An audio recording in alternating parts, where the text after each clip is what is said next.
किला अच्छी तरह से महफूज और मजबूत है जनाब। निकोला जैसा बुज़दिल इंसान जरूर एहतियाती तदाबीर अपनाएगा। बिल्कुल ठीक। लेकिन चूहा उस बिल से निकलेगा जरूर। उस वक्त हम उससे निपटेंगे। उनके उठाए गए हर कदम की मुझे खबर होनी चाहिए कुतान। जो आपका हुक्म। किले पे पूरी नजर है। जबरदस्त। कुतान,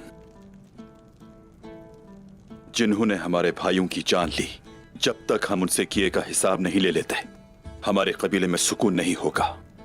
सबसे पहले निकोला, उसके बाद रुगातूस, सब अपने किए की कीमत चुकाएंगे। खासकर कोसिस, मारने से पहले उंगलियां काटूंगा उसकी।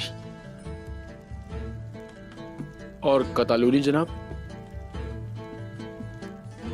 अभी खबर पहुंची है गोकतुग और उस्मान साहब के सिपाहियों पर कतालूनियों ने हमला किया है।